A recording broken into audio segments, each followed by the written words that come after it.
വിശ്വപൗരൻ ശശി തരൂരിന്റെ ഈ വാക്കുകൾ ശ്രദ്ധിച്ചു കേൾക്കണം.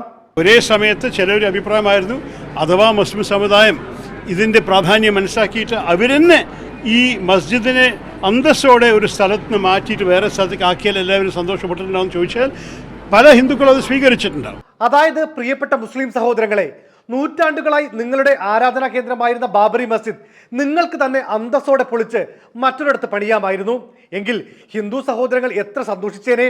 ഇതിപ്പോൾ നിങ്ങൾ കൈവശം വെച്ചത് കൊണ്ടാണല്ലോ പാവപ്പെട്ട കർസേവകർക്ക് ഇക്കണ്ട അക്രമങ്ങളൊക്കെ കാണിക്കേണ്ടി വന്നത്. പള്ളി പൊളിച്ച കാര്യം സംഘപരിവാർ പോലും കേരളത്തിൽ ഇക്കാലത്ത് അങ്ങനെ അങ്ങ് പറഞ്ഞു നടക്കാറില്ല. അപ്പോഴാണ് അത് നിങ്ങൾ തന്നെ പൊളിച്ചു തന്നിരുന്നെങ്കിലെന്ന് ആ അനീതിക്ക് ഇരയായവരോട് ചോദിക്കുന്നത്. ഒരു കാര്യം ശ്രദ്ധിക്കണം, ഇത് അദ്ദേഹത്തിന്റെ അഭിപ്രായമല്ല. മറ്റൊരു വിഭാഗത്തിന് അങ്ങനെ ഒരു അഭിപ്രായം ഉണ്ടെന്ന് അദ്ദേഹം അറിയാതെ പറഞ്ഞു പോയതാണ്. പാവം തരൂർജി. ഇതെല്ലാം കേട്ട് തരൂരിനെ ഒരു മുസ്ലിം വിരുദ്ധനായി കരുതിയാലോ? അതിനും എംപിക്ക് കൃത്യമായ മറുപടിയുണ്ട്. ഒരേ സമയത്ത് ഒരു മസ്ജിദും സുപ്രീം കോടതി അനുവദിച്ചിട്ടുണ്ടായിരുന്നു, അതും കെട്ടണം.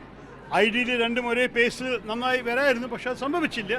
അത് പിന്നെ ഒരു ദിവസം വരുമ്പോൾ അതിനെയും നമ്മൾ ബഹുമാനത്തോടെ സ്വീകരിക്കണം. വാവ്, വാട്ട് എ ബാലൻസിങ്! ഇതാണ് തരൂർ.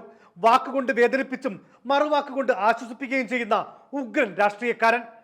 അതുകൊണ്ടാണ് വി.ഡി. സതീശനെ പോലെയുള്ള കോൺഗ്രസുകാർ തങ്ങളുടേതേ അല്ലെന്ന് പറയുന്ന അയോധ്യയിലെ രാമനെ തരൂർ ചേർത്ത് പിടിക്കുന്നത്, ആ രാമനെ കാണാൻ പോകുമെന്ന് പ്രഖ്യാപിക്കുന്നത്. ഈ രാമൻ അവരുടെ കൂടെ അല്ല, ബി.ജെ.പിയുടെ കൂടെ അല്ല. ഹേ റാം എന്ന് പറഞ്ഞ് ചുണ്ടനക്കത്തോടു കൂടി മരിച്ചു വീണ, ഗാന്ധി മരിച്ചു വീണ ബിർള മന്ദിരത്തിന്റെ ഇടവഴിയിലാണ് രാമൻ നിൽക്കുന്നത്. ഞങ്ങളുടെ രാമൻ അവിടെയാണ്. ഞാൻ ഒരു ദിവസം പോകുമെന്നാണ് എൻ്റെ ആഗ്രഹം.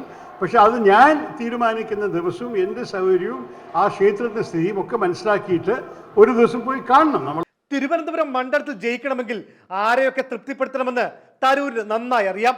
അതിപ്പോൾ രാമനായാലും മുസ്ലിം ലീഗിന്റെ ഫലസ്തീൻ അനുകൂല പരിപാടിയാണെങ്കിലും ശരി.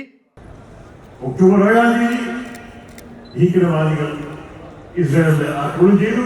1400 വ്യക്തികളെ കൊന്നു, 200 ആൾക്കാരെ ഹോസ്റ്റേജായി എടുത്തു. പക്ഷെ അതിന്റെ മറുപടി ഇസ്രായേലിന് ഗാസയെ ബോംബിംഗ് ചെയ്തിട്ട് 1400 അല്ല 6000 പേരെ കൊന്നു കഴിഞ്ഞു. ബോംബിംഗ് നിർത്തിയിട്ടില്ല. ലക്ഷ്യം 4ാം വട്ടവും ലോക്സഭ. അതിന് കക്ഷത്തിലുള്ളത് പോകരുത്, ഉത്തരത്തിലുള്ളതാണെങ്കിൽ കിട്ടുന്നതൊക്കെ പോരട്ടെ പോരട്ടെ.